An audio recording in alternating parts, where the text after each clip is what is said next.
Is this a real thing, or is this fantasy? Yeah, these are some Matchbox models which I never got around to seeing when Asda was supposed to be selling them, and I never got to see them from Poundland. But I did find them in a shop called Toy Town in Newport in South Wales last weekend, which was the beginning of March. So I will be opening these up so you can have a look at them. So I'm sure a lot of you guys must have missed these as much as I did. £1.85 as well. Cheaper than Asda.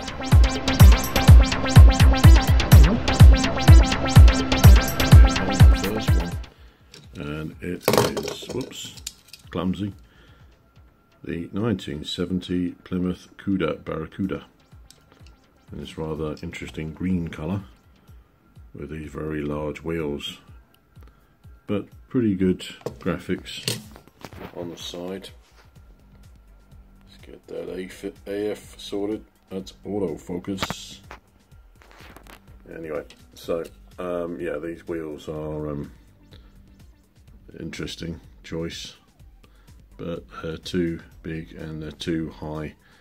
And I need to see what happens if we reduce the size of the wheels and reduce the height and see what we get out of it. Interesting, because if you have a look at the box graphic, you can see that they've set it much lower down than in the reality. So yes, clearly the graphic artist felt that it was ill proportioned and made his own corrections, or her own corrections. God, put my teeth in correctly this morning. Anyway, so that's that one. No chrome base. Oh my god. Doesn't matter. And the next one is a reappearance of the minivan, the Austin minivan as they call it, in this rather interesting brown. And what it says on there is Matchbox Confectionery, Sweets and Treats, or Sweet Treats, Chocolate Royal. I would have gone with Royal Chocolate or Chocolate Royale, but it's not for me to say. Interesting choice of base colour, but I think we're going in with a sort of chocolate, milk chocolate, white chocolate thing there, making it a confection. But yeah, it's nice to see this model back. Again, not the best proportion model with these huge wheels, but hey, you have to work with the size of a bubble and the wheels that you've got, so it was never going to be a winner, I'm afraid, but a nice model. There's that, and then we'll move on to an orange fire engine. It is the Seagrave fire engine, which I've got in red. I think two different forms of red. I think I've also got it in a metallic green. I think it's been out in lots of different colours, but it's a surprise to see this one is sort of metallic orange. So there's that one. And then we'll finish off with the Corvette in this police scheme, with these sort of greeny metallic wheels, iridescent effect. It's a fictitious police department. It's a highway patrol, and it's using up this casting which they started off with, the original one, which was a sort of based on a Dubai or United Arab Emirates fire scheme. So yeah, that's quite nice. So that's your set of 4 models from Matchbox, which turned up, as I said, in Toy Town, chain of shops in Newport. Well, one of the ones, but this one was in Newport. They do exist in other parts of the United Kingdom, so I'm sure you can find them and see what you can find. Unfortunately, there aren't any near London. The nearest one is in Braintree in Essex, so I'm pretty stuffed with that one. But they seem to be very receptive up on Twitter when I said thanks for stocking them. I don't think they were aware of the fact that they were in a rather exclusive situation, what with Asda and Poundland not selling, and Tesco's yet to sell. So beat apart Toy Town. I get no commission for saying that, but I'm sure they'll be pleased to see you. They've got lots of other die casts in there as well.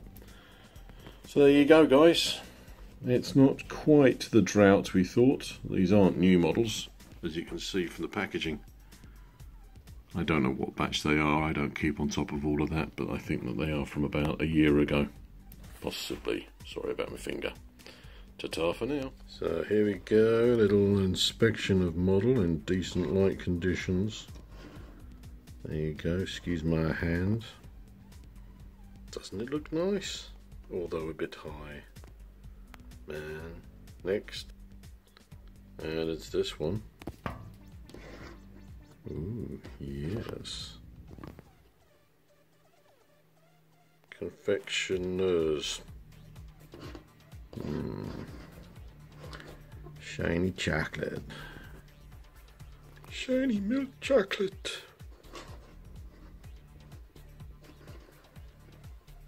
There you go. And the next one, chocolate orange.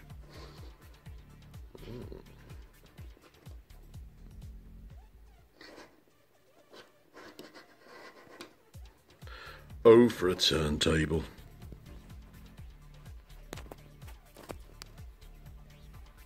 Call the cops. Fast cops. That's a good model, this one, isn't it? Does literally look like a sort of fish. Stingray. There you go, little bonus bottle.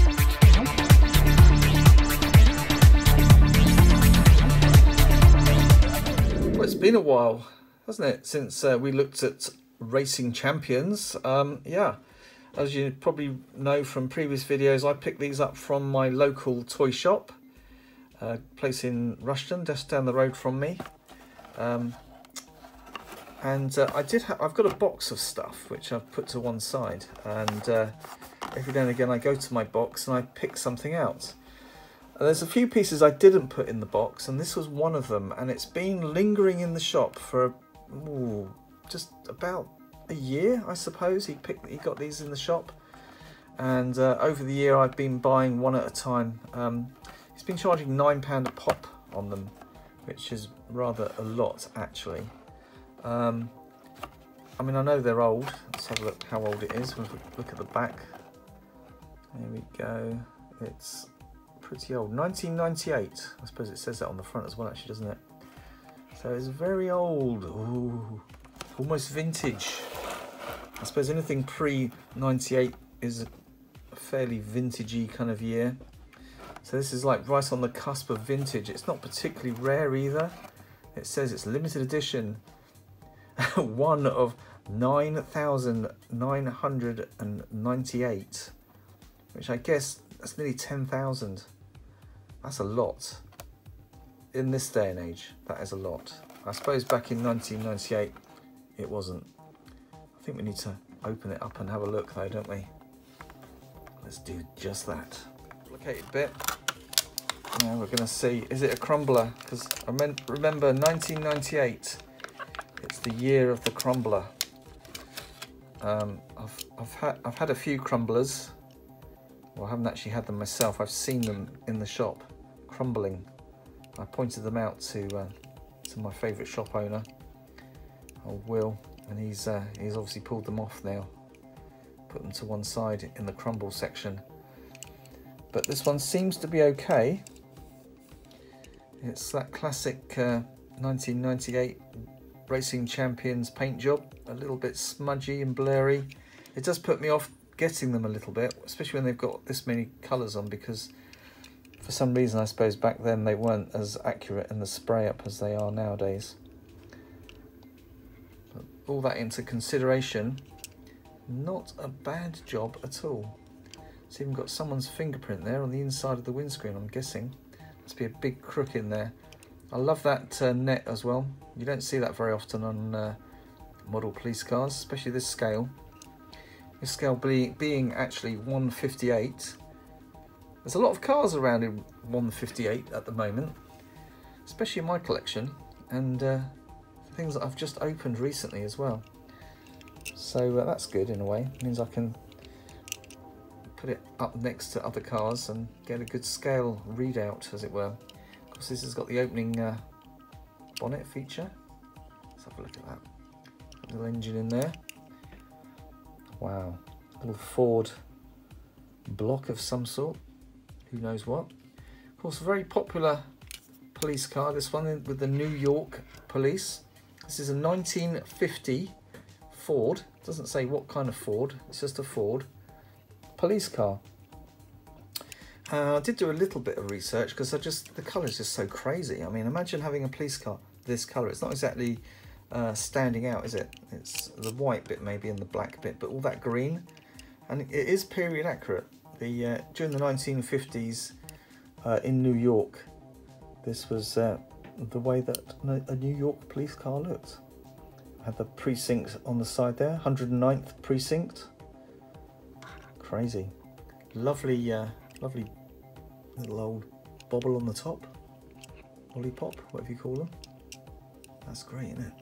Wow, fantastic. That Ford front end there, for you people out there, that's very specifically Ford. I love it. Ooh. Of course, the New York police love their Fords, apparently. I think that's sort of still true today, isn't it? There's a lot of Fords up there. If you go to New York, you'll see Fords galore.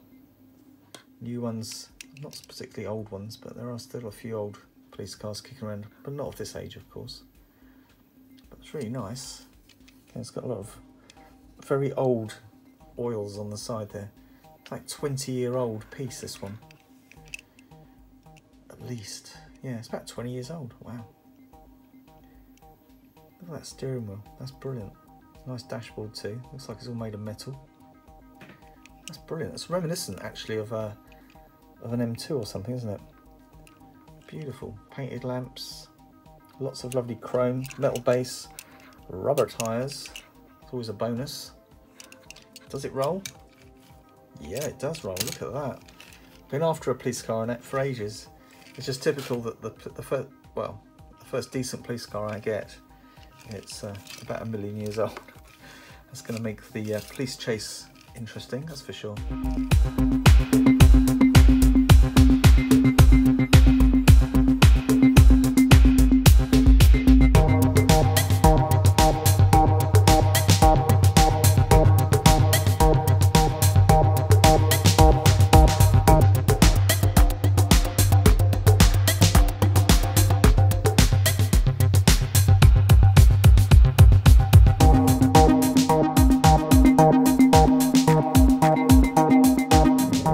What a charming little car.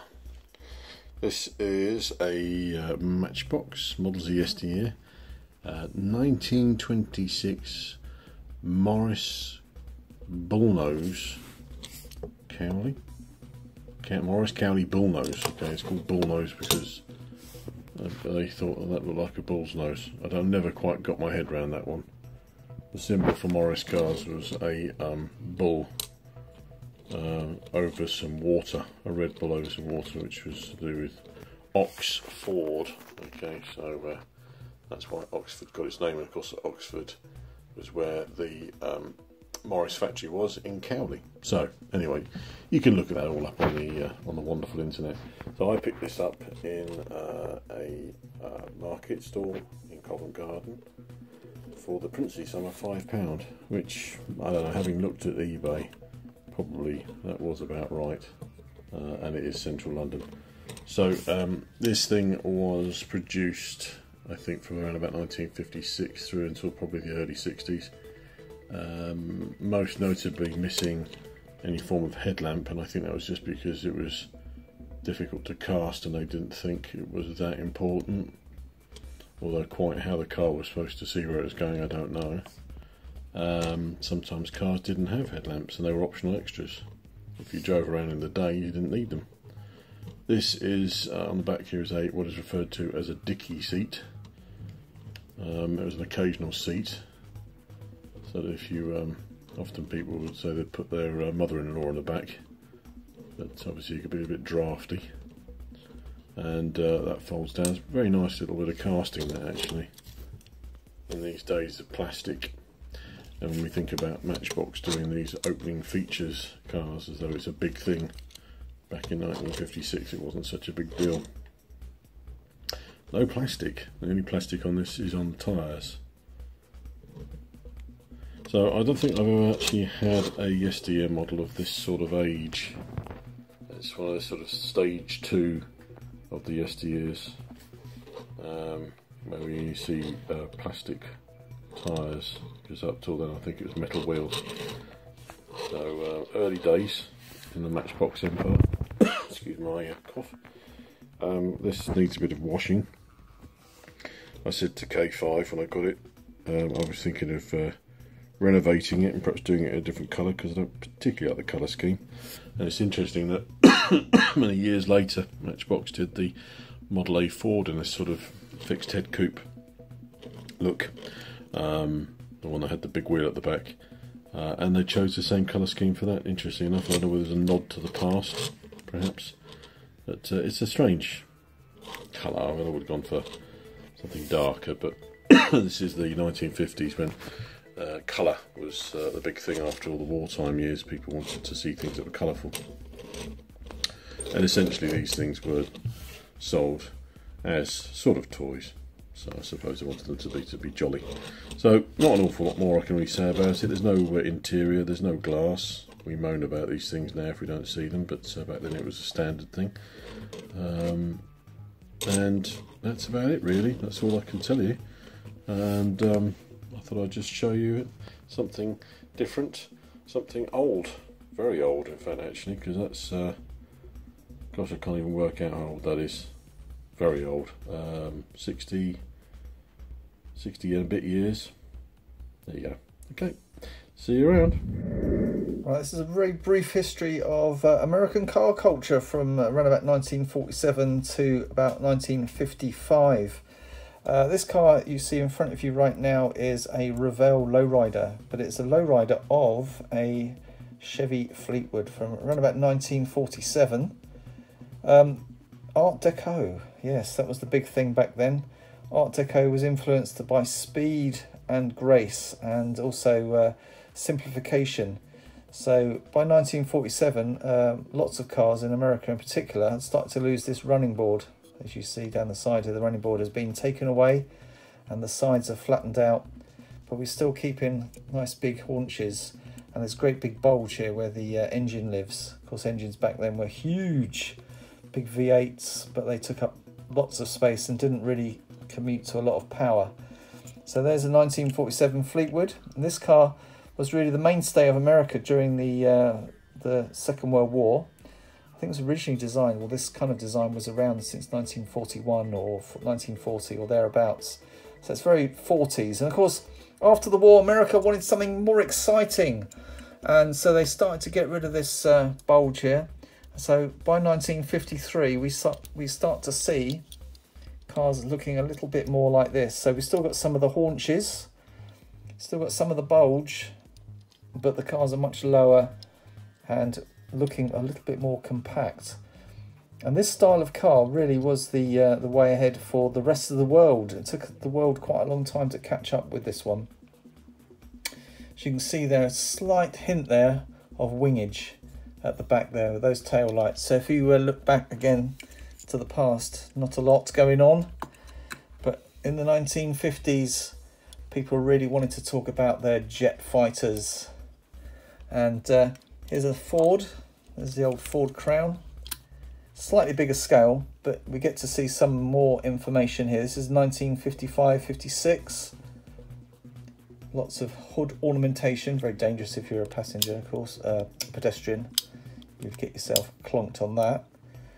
But lots of lovely garish colours, very rock and roll this one. And yeah, those fins popping up, there they are. Now this is a design feature that during the 50s was big in America, but in Europe we were still producing cars with fenders. I mean, like very old-fashioned looking cars. But by 1961 or thereabouts, these are the kind of cars that you would see driving around in the streets of Europe. This is actually a Japanese car, based heavily probably on a Hillman of some sort. This is a Prince Skyline, and Prince was taken over by Nissan. So it's probably like a very early Skyline model. The styling from this, the styling cues can easily be referenced right back to 1955. And this kind of car, you still see them around now, Ford Zephyrs and stuff like that, from really 1959, 1960. But of course in 1959 in America, things have gone a little bit wild. See the double headlamps up the front there, and the huge, great fins. So what kicked all this off? We're going to have a look. Of course, Elvis kicked it all off. He must have done. Yeah, there he is. There's Elvis. Well, no, it's actually Elvis's Cadillac Fleetwood in blue. Quick look around the box. Doesn't really tell you a lot about the car itself. And oh, look, ambition is a dream with a V8 engine. Of course it is. That must be a line from one of Elvis's songs, perhaps. I'm not sure which one. But there he is in his blue suede shoes, rocking the Jailhouse Rock look, I guess. Looking at that. There you go. Those shoes don't look very blue. Anyway, it's got a blue car. I wonder why that is. Now, normally this car comes in pink. And when I referenced this on Google, I could not find a blue Cadillac anywhere. I think we have to open this one up and have a really good look around it, because I can't wait. All right, let's have an overall look at this car then. Just pulled it straight out of the blister, and this is the first look. So why is it blue? Well, I did catch a story once that Elvis Presley was delivered a car from GM, from Cadillac. Obviously, promotional reasons, they like to have stars in the best cars. And at the time Elvis got the car, he wasn't pleased with the colour of the car and ordered a pink one instead. Now, whether this story is true or just made up, I have no idea. Perhaps Greenlight made it up so they could do a blue version. But the reason I wanted the blue one rather than a pink one is because I prefer blue over pink. It's not a boy thing. I just think the pink one is just too Elvis. It's too obvious. This is a nice, bland, pretty much granddad car, this one. There's a good quality feel to the piece. I've always wanted this one. I think that's why I joined eBay to some extent, was so that I could get hold of one of these at some point. There's lots of issues with the car though, and I knew that before I got it. My friend Lamar Fashon, he picked one of these up long time ago now, and he went over it and actually put me off the car quite considerably. But it's in 164, it's got good bulk, and well, you know, you just have to have it really. Faults and all. And the biggest fault on this car, and I believe was the same with his car, is this bonnet area. And the bonnet does not close properly. Look at that. That is just sloppy. Something's gone wrong there. It could be the engine is pushing the bonnet up. It could also be the hinges are at a skew angle. I mean, there's dodgy mouldings here up front. But, you know, you've got to have to live with that. From a distance, she looks good. I can live with that. I can live with that. And I've always wanted that. And I've always wanted this Cadillac. This Cadillac's probably one of the foremost design genius cars of its day. Full of all the gadgets, radio, climate control, electric windows, probably even a fridge in the back there somewhere too. And if they could have had a TV, I'm sure they would have thrown one in. But back in the day, this was the epitome of ultimate luxury. The Cadillac Fleetwood, probably the leader in their the Cadillac range, top of the pile, and probably top of the pile in American design. It's got some amazing features on there. I mean, look at those ramroddy torpedo front ends there. Brilliant. They got a good nickname as well. An American actress had very similar appendages that these were nicknamed after. But the main feature on this car that sparked off a revolution in American car design is this tail. I think it was based on a P47 Lightning, which had a double boom tail. And the designer of the car loved that plane so much he had to incorporate it as a celebration pretty much into this Cadillac. Another great feature are the exhausts coming out of the bottom of the bumpers there. That's kind of a feature that customizers pick up on, and they still use that today. So that, I mean, that's a great feature. You can imagine the size of the luggage compartment in there as well. I bet that is massive. Probably all it's got in there is a spare tyre and a manual, probably. But there she is. Great detail inside. It's got the great big steering wheel. Of course, this is in 1/64 scale. It's got a metal base, rubber tyres. The base is very wonky. I mean, look at the size of this gap here. Wow, makes you feel that the sides are puffed out somewhat. Although it does look okay. It's hard to tell. There's some sort of dink. I'm sure if you were skilled, you could probably push that in. But it's a well-known casting. With all its flaws and faults, it's actually it's a good size. And I really wanted to get hold of one because I just had to, and it kind of fills in a little gap in my 64 collection, especially when it comes to 50s cars. And all this fin action, because there it is, it's the start of the fin as opposed to the earlier versions. And of course it gave us our fins in Europe as well, and Japan. Whee!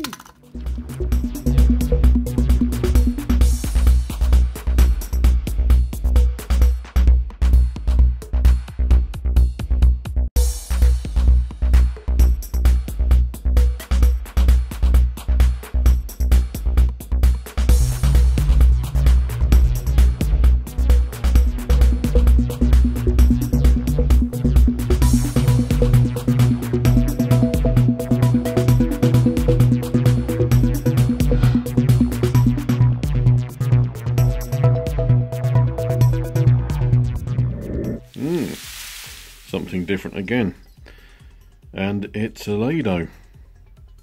I received this yesterday through the post from eBay. I managed to pick it up, and you'll say, well, what's so special about that? It's just another Solido, you know, and it's got a certificate, you know, there's 1,000 and it's number 762 and it's for a magazine called Best of British, yeah, whatever, you know, blah blah blah.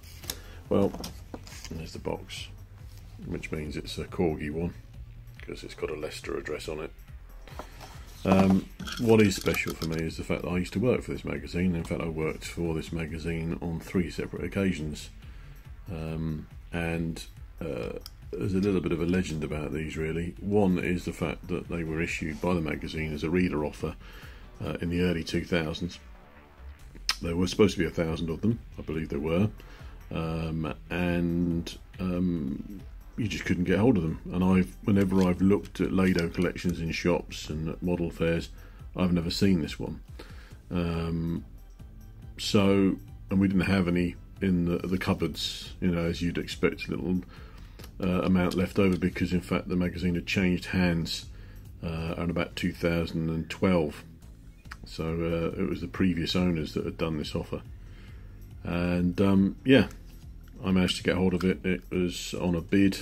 I didn't have to bid too hard. It came in at £3.95, and £3.95 postage. So altogether, that came in at about £8 altogether. It's a shame that it's not one that's made in the United Kingdom. I don't believe it is. Nothing to tell me there's not, but I don't believe it is because it's when Corgi had the company. But it's nicely done. And the interesting thing is with this particular vehicle is that either inspired by this or previous to, there was a reader of the magazine who'd actually got a Morris Minor van and done it in this particular colour scheme. Whether or not it still exists, I don't know. But anyway, it's something sort of special for me because, as I said, I used to work on the magazine doing ad sales for about 18 months, and then I did some customer service work, doing things like subscriptions and web shop offers and things like that. And yeah, I've done that on 3 occasions. I've done articles for the magazine, and I still keep a link with the guys there. It's a nostalgia magazine. It's been around for, oh God, more than 20 years now, probably 25 years. So if you're into all things British and nostalgic, you should pick up a copy of it. That's a little plug for them. Not that they really need it. Available in W.H. Smith's usually. You can get hold of it, or you can get it via a newsagent if you order it. I do actually have a copy of it. If you wait there 1 second, I shall bring it to. So there you go. There's the magazine. Best of British magazine. You can see the masthead has changed a little bit since it was taken over in the a few years back. So yep, there's the magazine, so you can see it's all very nostalgic. You see the contents page. This is the one that's out currently in the shops. There you go. Like I said, it's not a plug for the magazine as such. Look, Treasure in the Attic, and they always seem to have a Matchbox. So there you go. Ladybird book there. So that was a little opportunity to tell you about that particular model, and maybe you've actually seen one, maybe you've got one. I'd be very interested to know how many are still out there. So there you go, best of British from Britain. Next I have some Greenlight, starting with season 2 of the Heritage series. I only got 3 of the 6 car set because the other 3 are 4 GTs, and I didn't care much for those because I already have quite a few, and I think that's enough for now. But I didn't have any racing Ford Mustang from Greenlight, at least not like these. So we have the 68 Ford Shelby Mustang, the 68 Ford Mustang, and I'm pretty sure it's the same casting, just named differently because they look very similar. And then the 1965 Shelby GT 350. Also from Greenlight, and to stay with the racing category, this one, Mr. Bardor. It's Hobby exclusive, I don't know, so it must be a store. It's 67 Chevrolet Camaro with this pretty cool deco on it. I don't know who this Mr. Bardor is, but he has his own car and he looks good, so I had to get it. And to finish it with Greenlight, a big one with this trade show exclusive 2019 Ford F-250 monster truck. So it's from the Toy Fair, and it's looking really cool. Can't wait to open this one. That's the sort of noise I expect the horn to make on this little car. It is of course a Fiat Cinquecento Nuovo, if that's the right pronunciation, and it's by Welly, and its scale is, he says, looking desperately for it, it's not on there. Okay, don't know what scale it is, but obviously it's quite a small car in real life. I picked this up at Pollock's Toy Museum, and that was Pollock's with a P, I wasn't being rude, which is just behind Tottenham Court Road on, I think, I can't remember what the name of the road is. But anyway, some of you may have been there. If you ever come to London and you want to go and have a look at it, it's a fascinating little place, and it's been there for a long time. And Pollock's Toy Museum is, and Pollock's Toy Shop is well famous. Okay, but anyway, they had this in their shop. It's a little bit pricey, given the fact that it, one, wasn't in a box of any kind, it was loose, and it is Welly, and this came in at £6. But I had to get it because it is so charming, and I went out at lunchtime and I was a bit bored, and I just couldn't resist it. They also had it in a funny sort of mustardy colour as well, but it's extremely well detailed. Nice little wheels on it. They're not rubber tyres, they're solid plastic wheels, but you've got nice detailing on there, very nicely applied tampos, and detailing work on like the rubber stripping on the rear window, and you've got red lenses at the back, and it does say, if I get my auto focusing sorted out, let's go on auto focus and get that. Yeah, come on. But anyway, it does say Nouveau 500, or whatever the pronunciation is, and you've got a license plate on there for somewhere. But interior is very good. I can't do it justice here at the moment, but there is a full interior inside there, as you expect from Welly. Very subtle little quarter light window detail there, which is in fact being chromed in as well. And you've got the windscreen wipers which are cast in. But it's an extremely good little model. That sunroof is in fact a piece of plastic, so that's good. It's not been painted on. They had quite a few Wellies actually, some of them pulled back motor ones. So yes, it's worth, if you're in London, just go and check that out really. Plus go and have a look at the museum, because it's a fascinating place. So hopefully when this goes up, K5 will put the web address for Pollux on there. I'm not getting any money for saying this, for goodness sake. I just thought I'd mention it because you might be keen to know if you were coming over or you were visiting London. There you go, nice paint finish, and an opportunity to show you that in fact this little stripy bag, as well as being a nice background, is in fact a little paper bag that they put it in. So quite old fashioned really. It's along like I bought a dinky car loose in the 1950s and they put it in a bag. I'm going back in time. Anyway, that's your Fiat 500 or Cinquecento by Welly in a scale which I'm not quite sure, but I reckon it's probably around about 1/24th scale, incredibly, because of the size of the car in real life. But there you go. Alright then, bye. Thanks to John at Modelmatic for sending me some lovely premium diecast. John sells out on online, and he sells lots of American premium products, M2, Johnny Lightning, Auto World, all the good stuff, plus the unusual stuff that you can't get from Matchbox and Hot Wheels. So without further ado, wow. Yeah, I've got a couple of VWs to share with you on this occasion.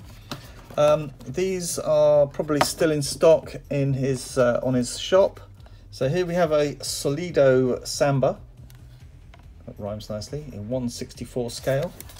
Quickly whiz around the box. Loads of lovely graphics on there, and some information on the base. Just tells you all about how old you should be. So if you're under 14, this is probably not for you. Let's open it up. Okay, so when opening one of these type of boxes, it's probably a good idea to use a flat edge. A knife is good. That's probably why you have to be over 14.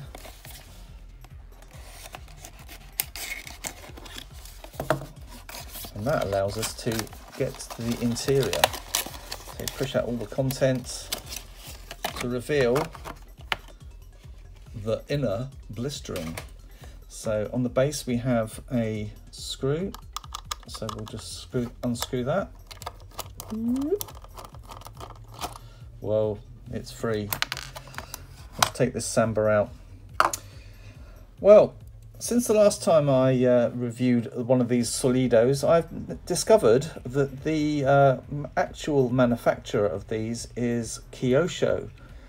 Kyosho produced the VW range a few years back, and obviously farmed out the toolings, or do the actual casting for the Solido range, which must be trying to relaunch. And these are very premium, very nice pieces. I guess the only other brand better than these is probably Tomica Limited Vintage, for detail at least. Right, so all the windows have got the rubber surrounds on them, plus there's windows in the roof as well, and again they're all marked out with their own black rubber. You've got a full 24 windows by the looks of things on this van. Plus it's got the centre post for the front windows, which is a good feature. We have plastic inserts with chrome surrounds for the headlamps. The stripes on the vehicle, and now this is amazing because you could have easily just chromed one strip of chrome, that would have been ample. But if you notice, there's actually 2 strips of chrome, and then this what could only be described as a sea blue, it's a lovely duck egg blue colour, is actually implanted in between the 2 silver strips, giving the impression of an actual van.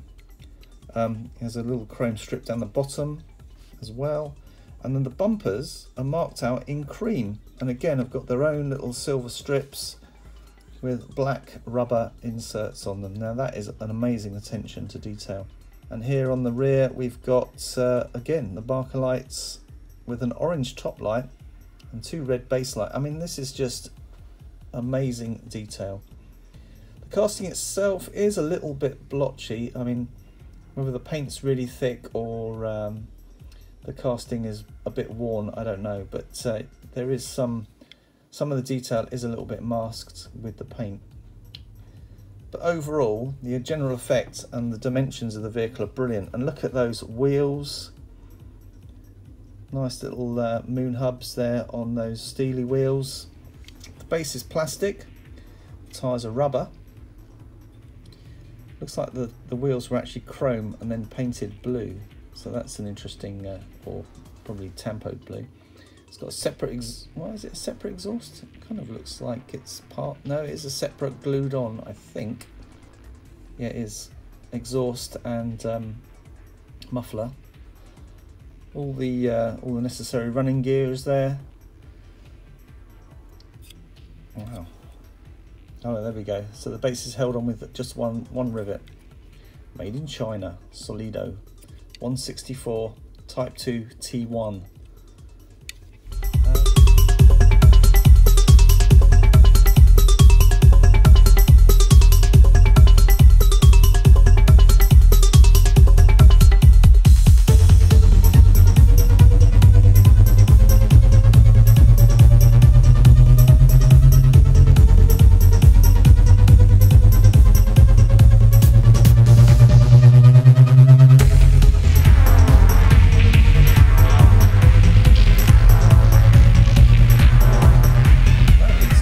Nicely onto this beautiful Johnny Lightning classic gold collection 1950s split window Beetle. You can see there it's a hobby exclusive special edition version A in dark blue. Now I chose the dark blue one because it went with the card art, which I'm presuming is a real one.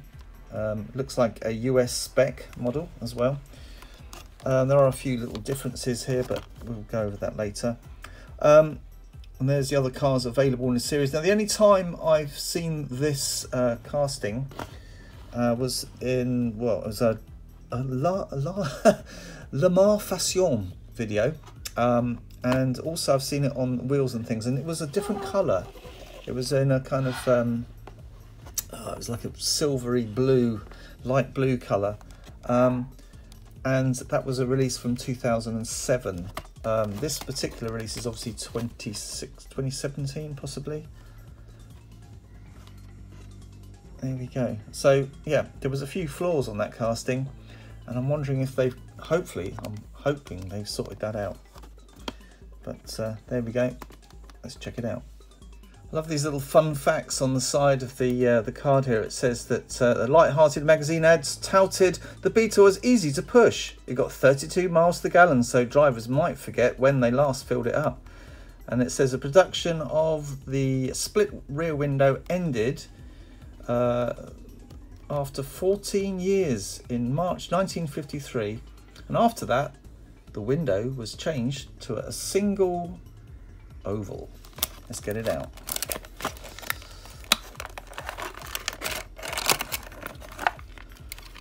Wow. Oh yes, it's everything, like straight away it's everything you'd ask for a little model Beetle.